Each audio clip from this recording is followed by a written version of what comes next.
Hey everyone, welcome to episode 63 of the Jess Get Hired Podcast, your go-to destination for navigating the ever-evolving landscape we call careers. Well, I'm your host, Jessica Fiesta George. Today I have a special guest with me. Her name is Jodi McPherson. She's the co-founder and CEO of a company called WorkSimplr, and we're going to talk about the fascinating intersection between AI and entry-level jobs. If you're new to this show, maybe you've been around for a while, you know that this podcast is your ultimate resource for all things career related. As technology continues to advance, there's a lot of buzz about how AI could potentially replace human roles. So when we think about entry-level positions, are these concerns justified, or are there misconceptions that we should probably address? Well, before we get too serious, don't forget, follow me on social media. If you want to stay updated on future episodes and engage in conversation, click that subscribe button, share this episode with your friends. I would love to hear your thoughts and get your questions. Leave a comment, send me a message. I want to stay connected with you so we can navigate this exciting world of careers together. Well, in my first episode of 2024, if you didn't catch it yet, I introduced this little bottle called Magic Mind. If you want sustained energy, this is the first productivity shot on the market. It's made with a lot of natural ingredients. If you want to crush procrastination, crush brain fog, boost motivation and focus, it has organic matcha and a lot of other ingredients in here that helps boost your energy, helps with inflammation, helps with stress. There's a lot of other ingredients to help your immune system. If you want to improve your memory and you love that flow state like I do throughout the day, it's a game changer. So it has been for me. I hope it can be for you too. You can find this online. You can find it on Amazon. You can go to Sprout stores nationwide now. But if you don't have a Sprout store and you want to just try it really quick, you can also go to magicmind.com/hired. That is my special link for you guys. And depending on when you listen to this episode, they always have different specials. So if you're following me on social media, if there's a special discount available, I'll share that code. But magicmind.com/hired. Tell me if it works for you. I'm going to continue to share this because I've been taking this since the new year and I'm just jazzed up about it. But I'll put the links in the show notes. And just tell me how it works for you. Well, if you want to stay energized and multitask throughout the day without fear of crashing, try it. Well, Jodi is going to come on here in just a second. We're going to explore how AI is shaping the future of work. We're going to debunk myths. We're going to uncover opportunities if you're a job seeker or if you're an employer. Hi, everyone. This is Greg Brooks with Rocket Station. You're listening to the Jess Get Hired Podcast. Hi, Jess Get Hired Podcast fans. This is Rebecca Lee Doran. Hi, I'm George Murray, author of the book Hired, Cut Your Career Search Time in Half. You're listening to the Jess Get Hired Podcast. Make sure that you like the podcast and share it with all your friends. I can't wait to hear what you think. All right, Jess Get Hired Podcast, grab a seat because I want to welcome in Jodi McPherson. She's the co-founder of WorkSimplr to the show. Hey, Jodi. Hey, Jess, how are you? Great. I appreciate you being on the podcast, and I think our listeners are going to be really interested in this topic. So if you're ready, we're going to talk about entry-level hiring and the power of AI. Yeah, sounds great. All right, well, to kick us off, maybe you can give us a rundown about what is WorkSimplr, what is it about, especially in terms of how it tackles workforce challenges for students and companies. Yeah, so WorkSimplr is a new way of freelancing, leveraging student talent. They're a pretty untapped talent pool, and the demand for outsourcing and freelancing, particularly in entry-level jobs, is just growing by leaps and bounds. So what we do is more than matching. We actually recruit and vet students, we train them, we place them directly in work, and then we monitor that work, which is really where freelancing can fall apart for people and become very risky, is in monitoring and getting what you paid for. So we do that. We came out of the ed tech world. Both my founder and I have college students. They need paid work experience. So we thought this was a good opportunity to bring the two sides together, businesses and students. And it's kind of a win-win. Businesses get their work done in a fast and cost um, cost-worthy framework, and students get resume-worthy work to put on their portfolio. That's amazing. So how did you guys come up with this? What was the motivation? Yeah, it's funny. We left Pearson, and we really wanted to do something to ease the transition from college to career. And as we explored what was going on, we realized that the freelance marketplace is growing, and companies are hiring, but also they're hiring freelancers to get certain types of work done. And we recognize that that's a match with students. And our North Star is to get more students access to paid internships, resume-worthy work, and to get to students earlier in their career, because often they're not getting that experience till later. So with that in mind, we set out to de-risk freelancing using students and remove some of the typical barriers and hurdles to entry on both sides. Okay. So how does WorkSimplr, I guess just a basic, how does it work? Yeah, so students can sign up. They don't need a resume. We do a 10-minute chat that's a combination of human and HI, I call it, and AI, right, to get some information. And then they're ready to go. They're ready to be placed in work. And from a business standpoint, they reach out to us, and we help the businesses actually scope their work. So they might not know all the tasks associated with one part of the work, but they know they need to do a competitive analysis. So we do things like online research, data entry, data cleansing, lead gen, things that are basic and often the setup for more analytics or more higher order challenges for somebody at work to do. So we help them break down the work, and then what we do is we put the students in and we monitor so that the company doesn't have to. And for the company, it's a relatively low cost way of getting stuff done, and it's the risk is removed because we're benchmarked against the output, and they're not at the mercy of a freelancer. So you mentioned AI, but I like the HI Yeah. factor behind it. Maybe you've coined a new terminology, AI and HR. That's awesome. Well, so AI, speaking of, it has rapidly transformed a lot of different industries, and we're still being introduced to new technologies in the workforce. Do you have any examples of how AI can be integrated into the hiring and onboarding process in different industries, and maybe what impact it would have on the overall recruitment experience? Yeah, I mean, I think most people are familiar with some type of, or maybe familiar with some type of applicant tracking system. That's the predominant AI tool that's used. And what it does for hiring managers is it screens out people based on skills. And the challenge with that right now is that sometimes job descriptions are poorly written, and even resumes can be poorly written. So if you're trying to develop a match and both sides of the equation are a little bit sketchy in terms of the right skills, the right words, you may miss out on people who could be good fits because they don't have the right words in their resume, and or you may not have created a job description that is seeking talent and skills and fit. So that's the predominant one right now in hiring.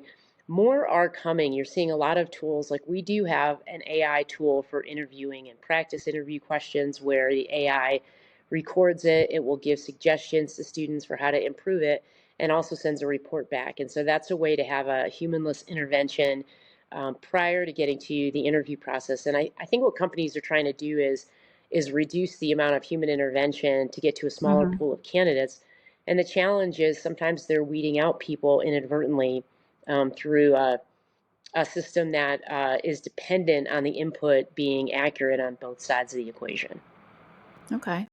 Well, how do we preserve that personal touch in the recruitment process and attract top talent if you are using that level of AI? I like the fact that you're doing some form of interview feedback because I think that's important. I wish it was available. Maybe it is available to everybody, but how can we preserve that personal touch if we are using AI to attract talent?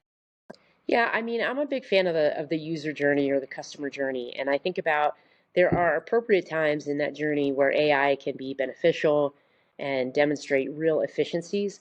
And I think that the key with AI though is it's largely as good as the input or the prompt, True. and then there's some refinement at the end of it. So if we rely on it 100%, it can be very risky as a hiring manager. the way that we like to preserve it is to kind of flip the workflow. So you have a touch of AI up front, and that generates confidence and trust from both sides. And then leveraging AI kind of in the middle part of the process to have people answer questions, to get those questions well documented into a system, where you have a taxonomy of skills and responses that you can look at and summarize and synthesize, and then go back to the what I call the HI, the human touch. And I think what I see happening more and more is that intervention up front is not dependent on any human, and that's really hard. That's why people say things like, well, your best shot of getting a job is if you have a referral from someone in the company, because there's a personal touch, right? And so how do we replicate that at scale? And we think one of the ways is just reducing the amount of time that HI is up front, but still having it, and then leveraging AI through the process so that you then start to whittle down your talent options, and then you have some structured kind of interviews and conversations. And the other thing I just want to say about interviewing is that most of us don't hire tons and tons of people. I mean, even if you're a manager at a company, you may have 5 or 6 direct reports, maybe even 10.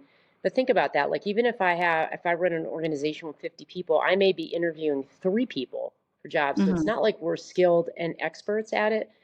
And the other challenge is that often it goes through HR, who may not be the hiring manager and may not know exactly the day-to-day for good fits. So like an example would be, testing people and how they respond and react under pressure. And you can ask people that and they're going to answer it, but that's really a dialogue. So the question is, where can the human dialogue become most valuable to refine the AI results? And we think it's a workflow challenge. And we see HR leaning into this because the cost of a poor hire is so great for an organization, both in time and money. Absolutely.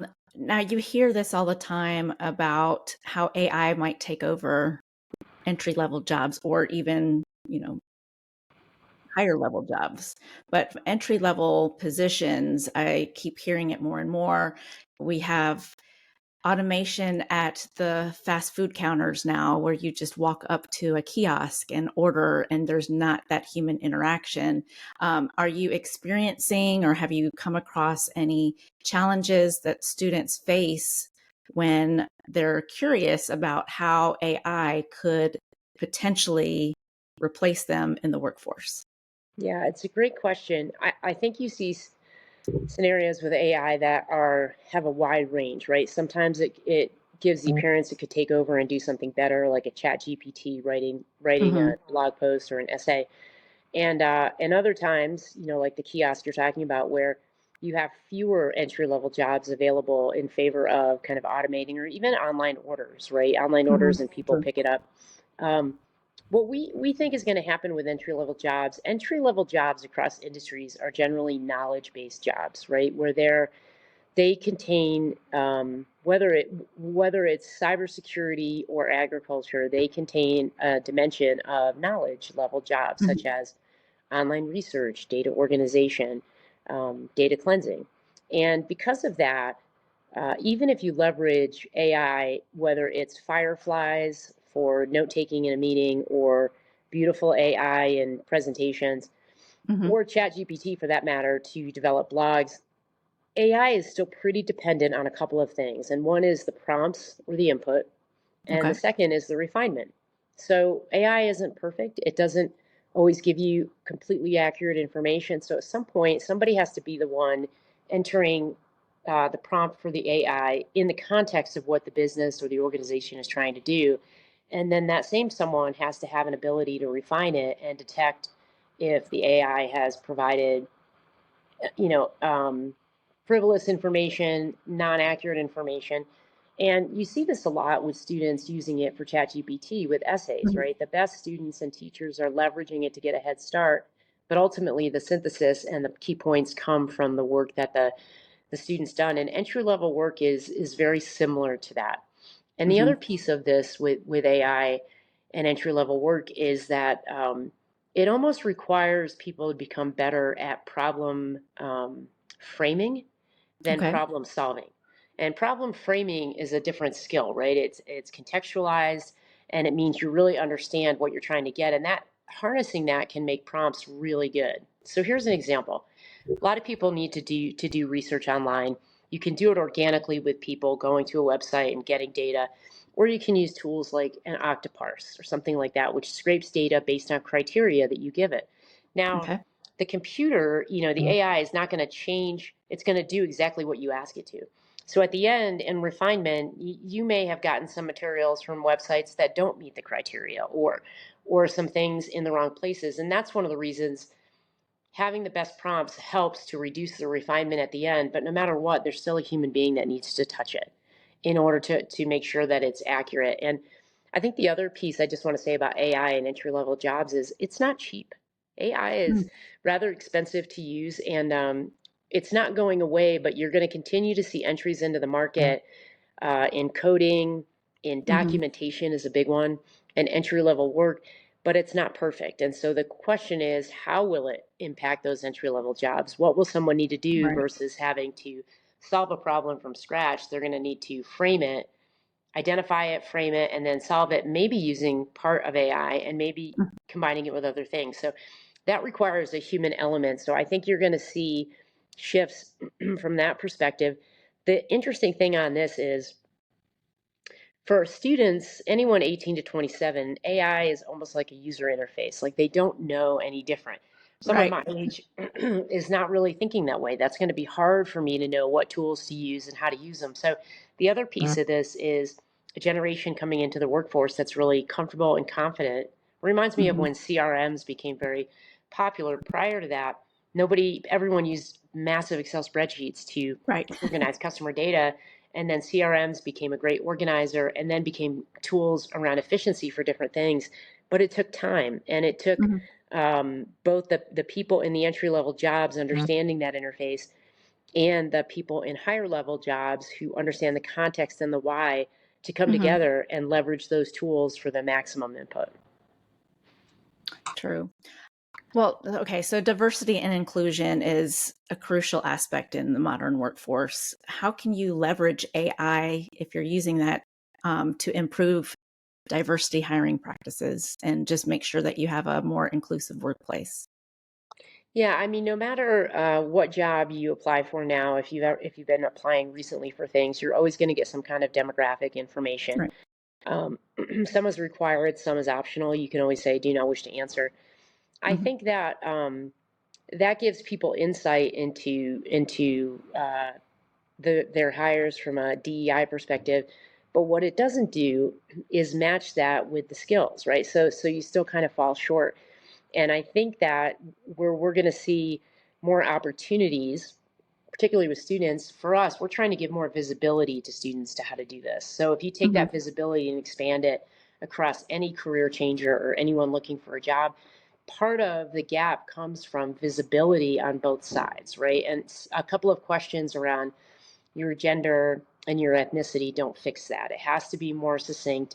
And I think the key, and what we try to do with students, is give visibility to all students, not just graduating students, not just those in the primary regions where internships are large, right? But also those in rural areas, first generation students, so that they know the playing field. And the more they know the playing field, the more they can identify in their resume and in their application how they can benefit, where they come from, their background, not just as a set of questions, but more, it's really impressive to talk to somebody who is a first generation student who makes it through college and didn't really have somebody guiding them through the ins and outs of college itself, not just the classes, but paying and organizing and so forth. So I think that the sweet spot is really helping people understand how AI is being used to reduce the talent pool and how they can present themselves across all the application, a cover letter, a resume, a portfolio. And in the same vein, how AI can look for those pieces across the body of work that somebody submits versus just in 3 questions. Well, if the companies are relying on using AI for making decisions when it comes to hiring, are there any ethical considerations, or what kind of biases do you see that would need to be addressed? Yeah, I mean, this is true with AI and even in regular hiring practices. I think there are bias, and I think that Hmm. we're aware of them. What we don't necessarily see a lot of is how to solve for that, right? And that goes back Hmm. to the comment I made about the how much practice do people really get interviewing and sourcing talent? And the short answer is not a lot. That's a pretty consistent theme across industries. So if we want to remove that, we have to bring visibility to it and then give Hmm. people better questions to ask, whether they're using AI or whether they're using, an AI interview tool or they're doing it with a human touch. The better the quality of the questions to get at that, it removes the bias. And I think some of that has to do with like companies like Top Grading, right? Who coach you Hmm. how to hire A players. They're a Right. process oriented company, not just using ATS to reduce it. So the only way to fix that is to bring visibility and then give people alternative tools. And Hmm. really, an interview, whether it's human or artificial intelligence, is really a series of prompts. You ask a series of questions, you get results, you analyze those results. So in that case, if a human being interviewing is using prompts and AI is using it, then there could be some great synergies with the results that they're getting by Right. blending the two. Right. Okay. Well, as far as the future of AI, it's going to stick around. We're not going Right. anywhere. I think it's here to stay. It's just going to continually evolve. And 10 years from now, even 5 years from now, I mean, the tools that we currently have are going to be exponentially better, and it's just going to continue to build.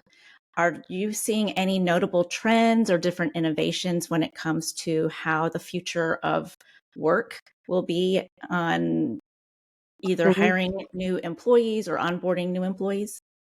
Yeah, in fact, I just said to someone the other day, it's one thing, it's going to be really critical for HR, HR within an organization to understand the tools the organization is using and how to Mhm. onboard and train efficiently. And that's always been a challenge is training around culture, fit, and tools. And because the tools are coming so fast, companies may be making quick decisions and the tools that they use may not have great training materials behind them. And so I True. think as companies decide what to use, they need to start involving HR more in that so that HR can improve screening questions and also improve the onboarding should somebody get hired because a hiring manager often, as I said before, is not going to know every detail of the tools. And because AI is growing so fast, tools are coming out left and right without a lot of documentation and without a lot of support and training. So that's an Mhm. area of risk. I think the other thing with AI, and it's here to stay for sure, is we're on the upslope of it. Everyone thinks it's going to have massive impact. There was just new legislation around it. And I Mhm. think I think there's a lot to be determined. It's here to stay, but the impact will vary by industry and by effectiveness. Mm. And so when Okay. I think about it in the workplace, I want somebody who's familiar, if I'm going to make a hire, with the concept of a presentation, not Mhm. just one presentation tool. So I want them to understand the value of Canva, PowerPoint, and Beautiful AI as an Mhm. example. So they can translate it as the tools come and go because a lot of tools are coming from small businesses. They may not be here in 5 years. And True. other tools, like you see Apple really stepping back in releasing their AI strategy, and companies like Zoom, which does Mhm. recordings, have now introduced AI transcripts and a way for if people come in late to a meeting, they can get caught up. So you see some of the Right. bigger players introducing it as a component of their platform. That Mhm. trend is probably going to continue because there you can gain real efficiencies. Think about a Zoom meeting, you come in late, instead of saying, hey, catch me up, you can click a button and you kind of get caught up. And that just, it's very That's effective. that. It's the brand new tools that sit outside that I think are going to pose the most challenge for people, both from a training perspective, a knowledge perspective, and a value. And like any new tool, oftentimes the level of effort to get it up and running is pretty sophisticated. So it's Mhm. imperative that HR and hiring managers are aware of that and they build that into the onboarding, Okay. and that also that we don't always place the health of an employee in an organization completely dependent on the technology if it's new. So Mhm. there's a lot of things that are going to happen. It's some people predict it will be everything. Some people are, really, when I sit on panels and interviews, they say it's not going to change this or that. I don't think anyone really knows. but it is not an inexpensive proposition. It sounds really good, and sometimes it is. I get Mhm. notes from a meeting that I don't document. That's really helpful to me. Other times it's a headache. And I think for the other piece is that there's often a gap between hiring managers and HR, right? Because Mhm. HR is central to an organization. And I think that has to get smaller so that decisions are Mhm. made that help both parties. And I don't think people are thinking about it that way. I think they're just thinking Mhm. about the tools, and it can send 100 prompts and do this versus, well, how do I make sure that everyone knows how to do it? We're doing it systematically, and it's helping my organization, not creating barriers and inconsistencies. Mhm. Well, how do you stay on top of what's trending today? You seem very up on what's happening in the workforce. So, any Yeah. suggestions? Yeah, I mean, I do subscribe to a number of newsletters. There's Okay. some really goodies out there, and I follow some folks. And what I recommend to people is to not just get locked into one, but Hmm. follow a couple of different newsletters who have different perspectives. Some about hiring, some about onboarding, some about just using it and the effectiveness. That blend kind of keeps me seeing some new entries in the market, helps me see what bigger companies are doing, and then of course I'm immersed in the hiring and recruitment of students right now. So I'm really focused on what impact does it have for somebody who's in a college or certificate program. How do they explain that to people in a very dated workforce, right? There's a lot Right. of ambiguity there. And it's just consistently being aware of it, but also not taking anything as this is absolute and the way it is, because I think it's all perspectives. And I think it's, if you really want to stay tight with it, it's keeping an eye on it, but really within a frame of a particular way, because often articles talk about coding AI and then entry level work AI and then medical technology AI, and they're not all equal, right? So, Right. one of the nicest things from a medical standpoint, for example, is having portable records. That's a great use of AI in different ways, and completely different than a use case around entry level coding. So I think the other piece is kind of understand your use case, because that helps you see if it's applicable to you or Hmm. not. And then think about all the places AI could be applicable within the workforce, from hiring to executing, to training and onboarding. Okay. Sorry. The dogs are loving the AI conversation. Hopefully, we never replace dogs with I computer know, learning. right? Well, what's next for WorkSimplr? What is next for you guys, and how do we find your company and get connected?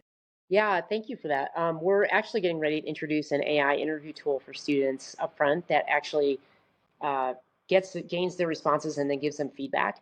And we're also expanding to, we have about 200 schools. Our goal is to expand to about 500 next year, and get to more small to mid-sized businesses, particularly in HR, and where people are trying to figure out how to outsource and give them options to outsource more effectively. And Okay. our website, which I know you'll include, is WorkSimplr, WorkSimplr.com. And there's quite a few case studies on there, and quite a few pieces of information that you can look at before you even get started. But what we're trying to do is make freelancing, to de-risk it and make it easier on Mhm. both sides. So get rid of the hurdles for students. Students often don't have a resume, so having them Right. join without needing it is one. And businesses often have a really hard time, myself included, offloading things, because I know what I want, but I may not be able to describe it.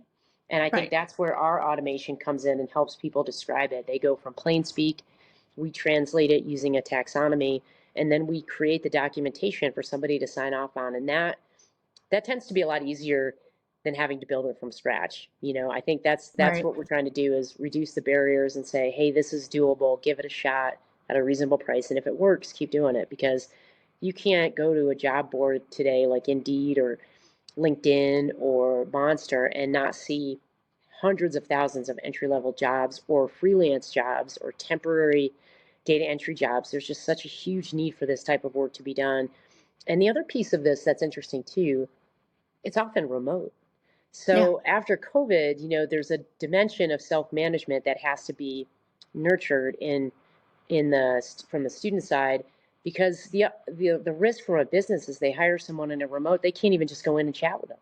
right? So there's a dimension of communication and self-management that we have to get really right in order for people to offload and freelance things, especially in a remote environment. Okay. So if you're a student listening, check out WorkSimplr. If you're an employer and you're listening, I think there's a lot of great value that you can find by partnering with you. So I will make sure that we add all of the links to find you on the website, jessgethired.com, also in the show notes. But Jodi, I appreciate you being a part of the show. Thank you so much for your insight. I think this was such an awesome topic, and I hope our listeners got a lot out of it. I know I did. Yeah, thanks for having me. Great questions, and happy to share that with everyone.